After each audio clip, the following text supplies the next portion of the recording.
503쪽 중간 패러그래프부터 시작하는 대목을 오늘 30번째 강독으로 시작합니다. 앞서 29번째 마지막 단락에서 예수의 두 본성을 이야기했어요. 그게 예수와 하나님의 관계에서 핵심이기 때문에 그렇습니다. 어떻게 설명되는지 한번 따라 봅시다. 이제 골치 아프죠. 예수와 아버지의 관계가 그냥 단순하게 예수는 하나님의 아들이야. 예수는 그러니까 신이야. 모든 걸 다 할 수 있어. 예수의 이름을 기도하면 하나님께서 다 들어주셔. 뭐 그렇게 신앙생활 하면 되지. 그 관계를 이렇게 복잡하게 설명하냐 하는 그런 약간 불평도 가능합니다. 골치가 아픈 거예요. 세상에 골치 아프지 않은 건 없습니다. 골치 아프지 않게 살려면 그냥 어린아이처럼 살면 되죠. 생각할 거 없어요. 이 세계가 어떻게 돌아가는지 그거 전혀 생각하지 않고 그냥 맛있는 거 주면 좋아하고 그냥 놀고 이렇게 살면 됩니다. 그래, 골치 아픈 것이 즐거운 거예요.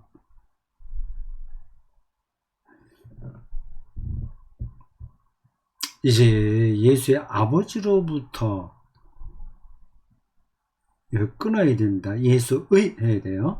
아버지, 그러니까 예수의 아버지 이렇게 하면 문장을 읽지 못합니다. 예수의 아버지가 아니라 예수의 아버지로부터의 자기 구분. 자기 구분이라는 단어에 연결되는 거예요. 예수의 자기 구분이에요. 이런 번역문 읽기가 좀 까다로운 겁니다.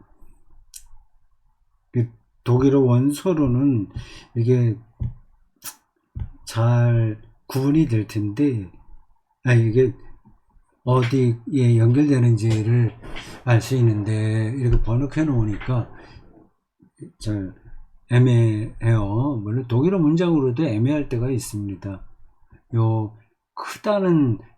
크다는 요 형용사가 뭐 동사에 붙는지 또 다른 명사에 붙는지 애매할 때가 있어요. 근데 이건 어떻게 표현하기 방법이 없어서 이렇게 쓰는 겁니다.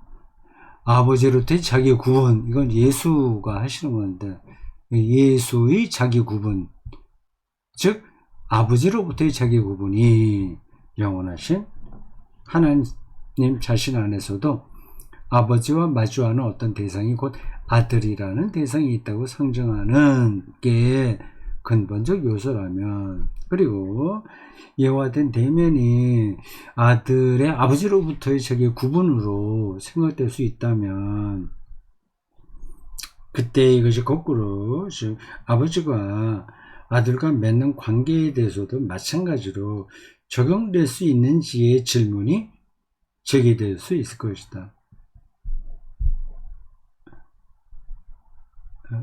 아들이 아버지와 구분하잖아요. 나는 그의 뜻에 순종한다.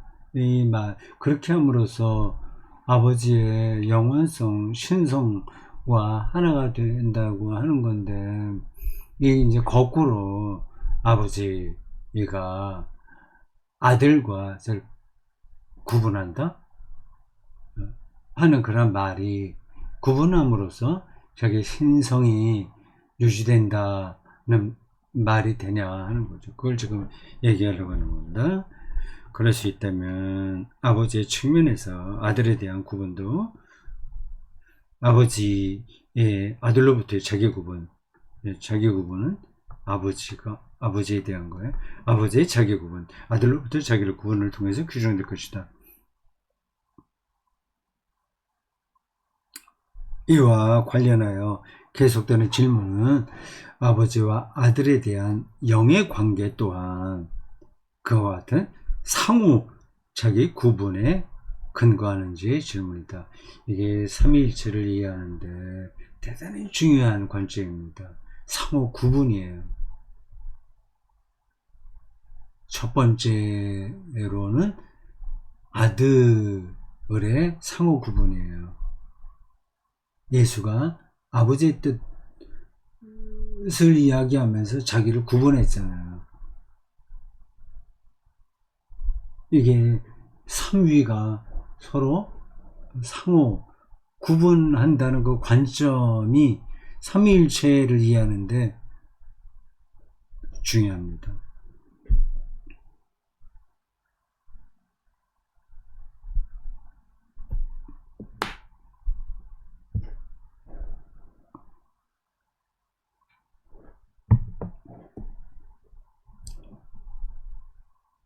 이 질문들을 검토하기 전에 우선 숙고해야 할 점은 예수의 아버지로부터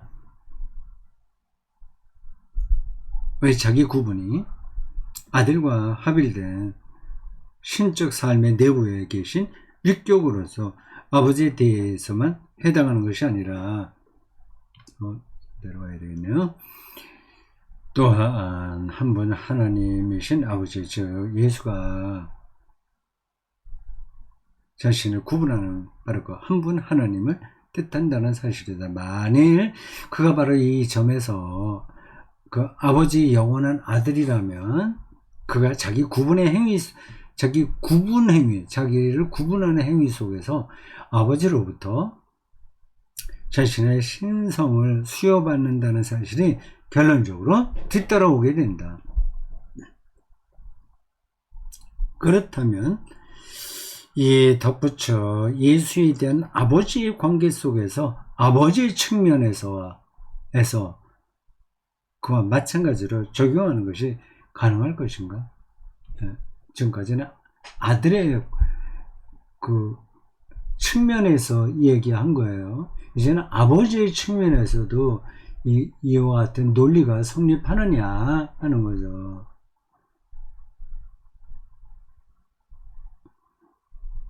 영원하시고 절대적인 존재인 아버지 하나님이 역사 안에 있는 피조된 예수에게 자기를 제한함으로써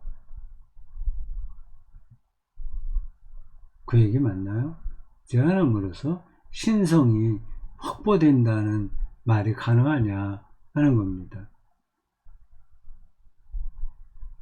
즉 자기는 절대자니까 이 세계를 자기 마음대로 처리하는 게 아니라 예수라는 그 역사적 위격에 제한시킨다. 그러니까 그게 바로 자기 구분인 거죠. 그게 가능하냐 하는 겁니다.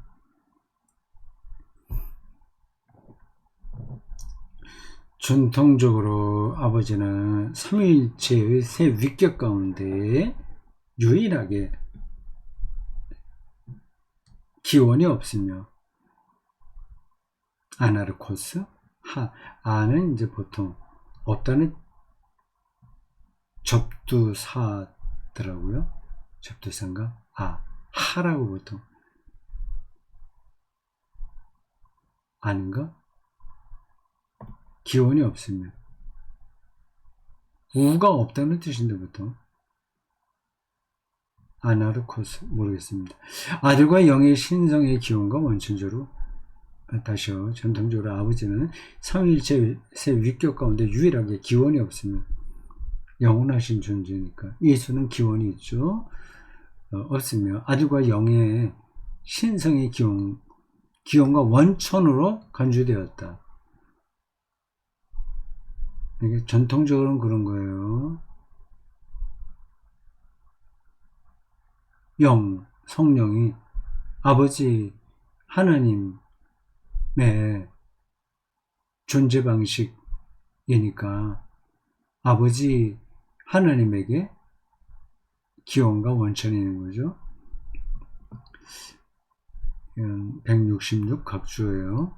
다마스쿠스라고 됩니다. 그래서 아버지는 삼위일체 위격들의 질서에서 가장 먼저이고 모든 점에서 혼자 스스로 존재하시는 하나님이시다. 이와 같은 규정들은 삼위일체적 위격들의 관계 속에서 아버지, 아들, 영이라는 위격, 그 상호 관계 속에서 진정한 상호 관계성을 배제하는 것으로 보인다. 하나님만이 영원하고 근원적이니까 어떤 그 예수가 있어야만 존재한다고 한다면 하나님의 절대성은 손상되는 거잖아요. 그러니까 전통적인 의미에서의 신성에서 보면 상호 관계성을 배제하는 것으로 보인다는 겁니다. 왜냐하면 기원의 질서는 아버지로부터 아들과 영으로 향하며 이것은 비가역적이기 때문이다. 비가 아니라 불이라고 보통 하는데 불가역적이라고 하는 표현이 일반적인데 비가역적 뭐 뜻은 같습니다. 그럼에도 불구하고 아타나시우스는 아리우스주의자들에게 맞서 결정적인 논쟁을 펼쳤다. 아리우스, 아타나시우스 삼위일체의 논쟁에서 대결한 대표적인 인물들이죠. 아타나시우스는 젊은 교부였고 아리우스는 이제 노회한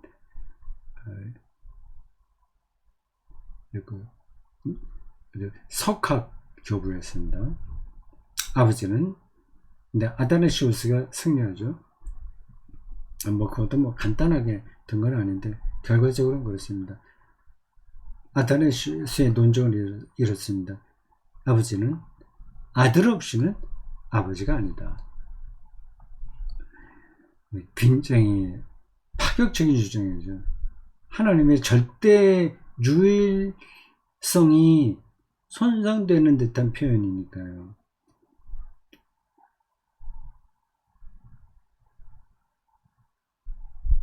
토마스 아퀴나스 각주에 나옵니다. 에 따르면 근원에 상응하여 실제 본성에 근거된 질서가 중요하다. 이 관점 지나가겠습니다. 이것은 어떤 방식으로든 아버지의 신성도 비록 아들의 경우와 다른 방식이라고 하더라도 아들에 대한 관계에 의존적이어야 한다는 것을 의미하지 않은가? 의미한다는 겁니다. 여기 아슬아슬한 그 경계선이 있는 거죠. 자칫하면 하나님의 절대성이 훼손될 수 있고요. 아들에게 의존, 하나님이 어떻게 피조된 인간 예수 위격에 의존한다는 말이야. 그런 반론이 제시될 수 있는 겁니다.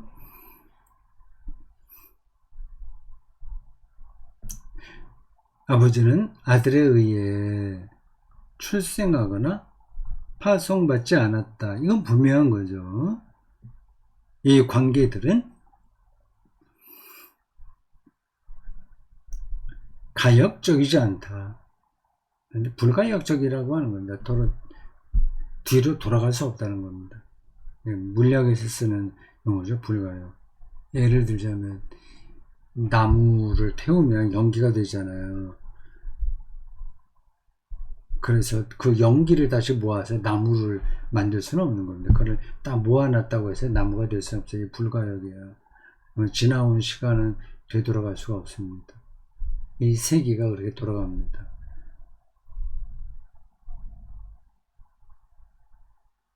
진화론도 그거 같은 거예요. 침팬지와 인간의 공동조상이 있었는데 다르게 이렇게 흘러왔어요.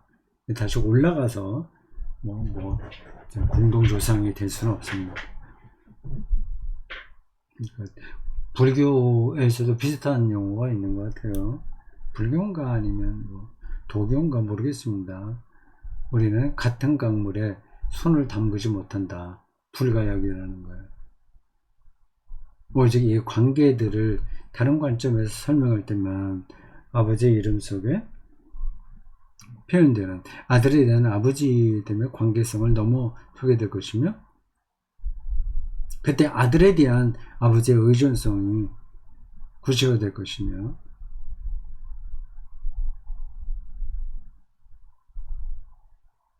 이를 통해 삼위일체적 관계 속에 존재하는 실제적인 상호성의 토대를 마련할 수 있을 것이다. 자, 이제 그 설명을 이제 해보려고 하는 거겠죠. 마태복음에 따르면 부활하신 그리스도에게 하늘과 땅의 정권이 주어졌다. 심지어 어록 자료에서는 공간복음서에 그 토대가 된 어떤 자료가 있어요. 그건 소실됐습니다. 다음과 같은 이미 부활 이전에 예수에게 속한다. 다음의 말씀은 내 아버지께서 모든 것을 내게 주셨으니, 요한복음에 따르면 아버지는 심판을 다 아들에게 맡기셨으니 이는 모든 사람으로 아버지를 공경하는 것 같이 아들을 공경하게 하려 하십니다.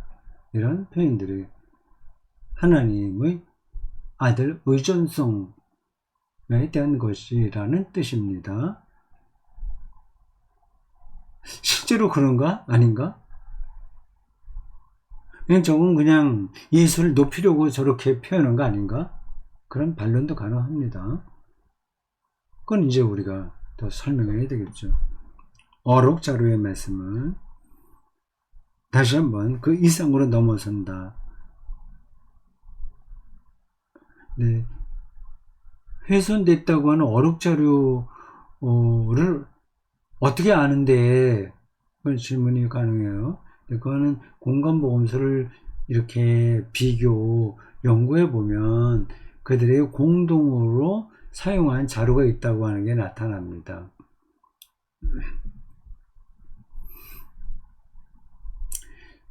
그것에 따르면 심판뿐 아니라 모든 것이 아들에게 넘겨졌다. 즉 아들은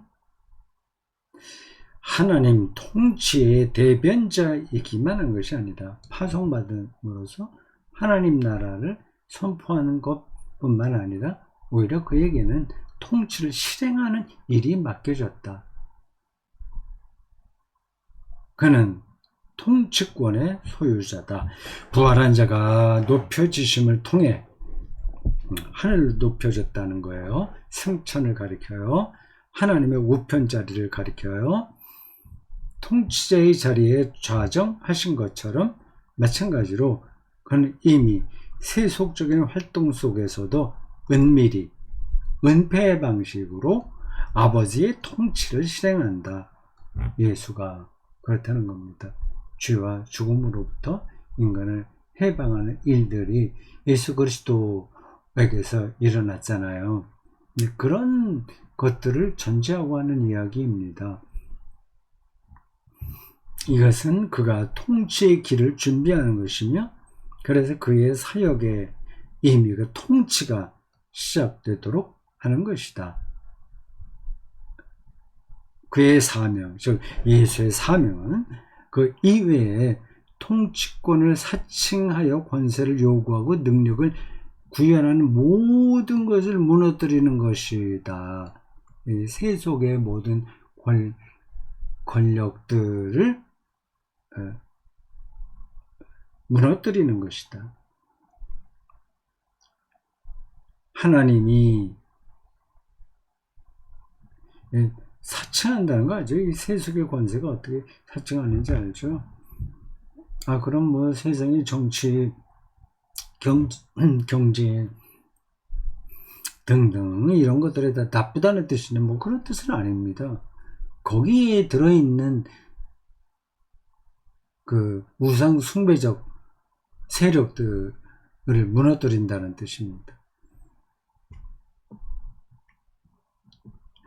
하나님이 그의 대적자들을 그의 발 아래 두시는 것은 아버지에게서 발현하는 영의 활동과 관계된 것으로 보아도 좋을 것이다. 만일 그것이 발생한다면 고린도전서 15장 28절 이렇게 나옵니다. 만물을 그에게 복종하게 하실 때에는 아들 자신도 그때 만물을 자기에게 복종하게 하신 이에게 복종하게 되리니 이는 하나님이 만유의 주로서 만유 안에 계시려 하시니라. 이런 성경 구절도 삼위일체 관점에서 해석하면 바르게 우리가 보는 겁니다.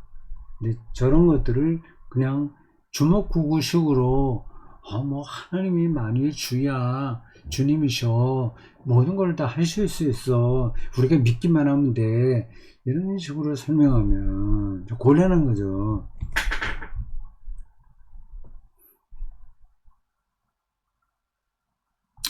아들의 출생과 파송을 구분한다는 의미에서 이걸 왜 구분할까요? 예수의 출생, 파송, 보내심, 구분한다는 의미에서 아버지의 통치권이 아들에게 이양되고 종말론적 완성 속에서 아버지에게 그것을 되돌려 드리는 것은 파송의 영역과 관련된 것이지 아버지와 아들 사이의 내적인 삼위일체 관계에 속하는 것이 아닐 것이다. 이건 이해하겠는데 출생과 파송을 구분한다는 이 표현이 왜 여기 들어가는지는 잘 모르겠습니다. 일단 지나가죠. 만일 아버지와 아들의 내재적 삼위일체의 관계들을 이건 이제 출생이라고 하는 관점과 연관시키는 것 같아요. 그렇게 보여요. 실제로 그런 생각으로 하는베르가 글을 썼는지는 모르겠습니다. 네. 만일 아버지와 아들의 내재적 삼위일체 관계들, 내재적이라고 한다면 경륜적이라는 표현과 이렇게 상호 관계에 있는 거예요. 관계들을 예수의 역사적 인격이 아버지와 맺는 관계, 그리고 아버지가 예수와 맺는 관계 안에서 읽을 수 있다면 이 관계에서 읽을 수 있다면이라고 하는 이 대목은 경륜적 삼위일체를 가리키는 거예요. 파송과 그 관계예요. 내재적 삼위일체와 대립된다는 게 아니라 다른 관점인 겁니다. 그다음에 예수의 파송 시련은 아버지에 대한 그의 관계, 그에 대한 아버지의 관계의 표현이기도 하다. 그렇다면 아버지의 능력과 통치권을 아들에게 넘겨주는 것은 둘 사이에 내재적 삼위일체라는 관계 규정으로도 이해될 수 있으며, 통치권은 경륜인 거예요. 인간 구원이니까요. 세계 구원이니까요. 그렇게 경륜의 삼위일체가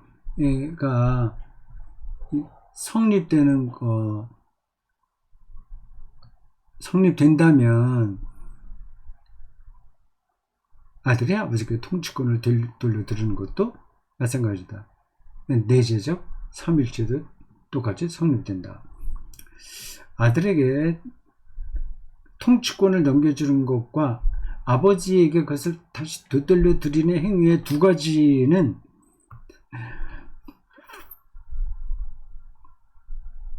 잘 따라오고 있죠. 우선은 마치 분리되어 있는 것처럼, 다시 말해 전자는 아들의 보냄에 관계되어 있고 후자는 종말론적 완성과 관계되어 있는 것처럼 보인다. 아직은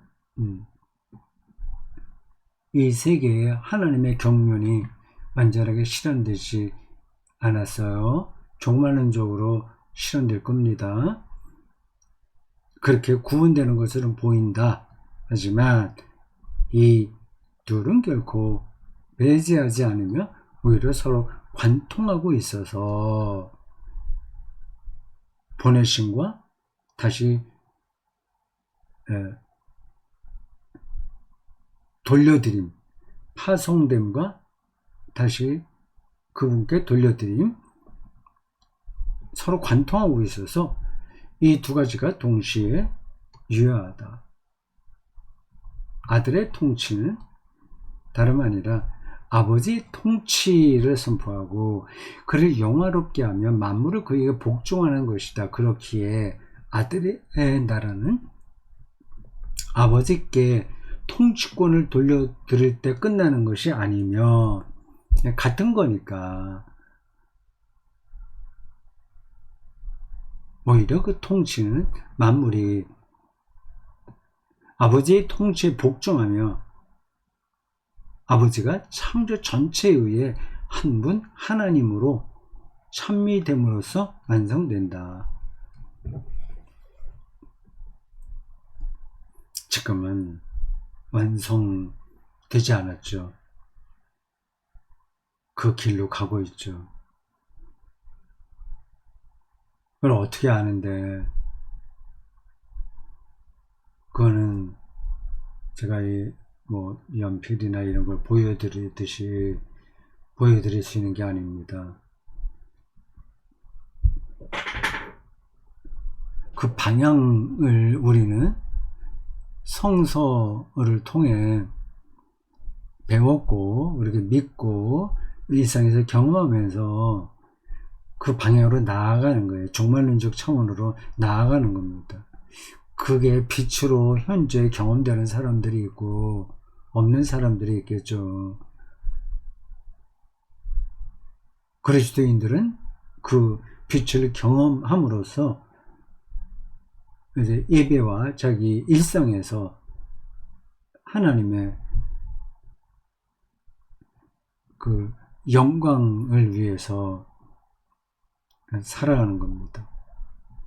기다릴 때 기다리고 참을 때 참고 투쟁할 때 투쟁하면서 우리는 그렇게 정말로 완성을 내다보면서 살아갑니다. 거기서 예수 그리스도가 결정적인 분인 거죠.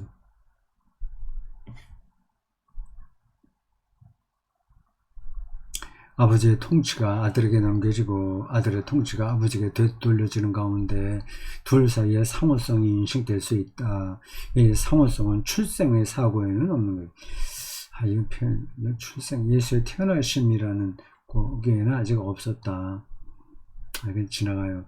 아버지는 그의 통치를, 출생의 사고라는 이 번역은 지나가요. 아버지는 그의 통치를 아들에게 넘겨줌으로써 그 왕국 안에서 아들이 아버지 자신을 영화롭게 하고 아버지의 파송을 구현하며 아버지의 통치를 실현하는 것에 의존하게 된다. 그래서 의존성이 중요한, 아버지도 아들에게 의존하는 거예요. 아들 없이는 아버지도 없는 거예요. 아다나의 조세가 앞에서 얘기한 게 바로 그겁니다. 그러므로 아버지의 아들로부터의 자기 구분은 그가 아들을 출생하는 것, 산출해 내는 것을 통해 발생할 뿐만 아니라 세상에 태어났잖아요. 그 아들에게 정권을 부여해서 그 결과 아버지의 나라와 아버지 자신의 신성이 최종적으로 아들에게 의존하게 되는 것에서 발생한다. 의존. 아들은 나라에 의존한다. 그의 통치, 아버지의 나라는 결코 아버지가 그 나라 없이도 하나님일 수 있는 방식으로 외화, 드러나지 않는다. 세계 역시 하나님의 통치 대상이지만 하나님의 신성에 필연적으로 속하지는 않는다. 그것은 세계의 현 존재가 하나님의 창조 자유 속에 그 구원을 가지고 있기 때문이다. 이와 같이 세계 현 존재는 그 세계에 대한 하나님의 통치 없이는 하나님의 신성과 교합될 수 없다. 한마디로 예수 없이는 구원받지 못한다는 뜻입니다. 여기서 통치는 하나님의 신성에 속한다. 통치는 이미 하나님의 내재적 삼위일체의 삶 속에 위치한다. 즉, 자, 이렇게 아버지의 통치에 복종한 아들과 자신의 통치를 아들에게 넘겨준 아버지 사이에 존재하는 상호 관계성 속에 위치한다. 아버지와 아들, 아들과 아버지 상호 관계성. 서로 구분하면서 그 방식으로 하나가 되는 거죠. 상호 관계성. 개겐, 자이티, 카이트. 자, 수고했습니다. 여기까지입니다.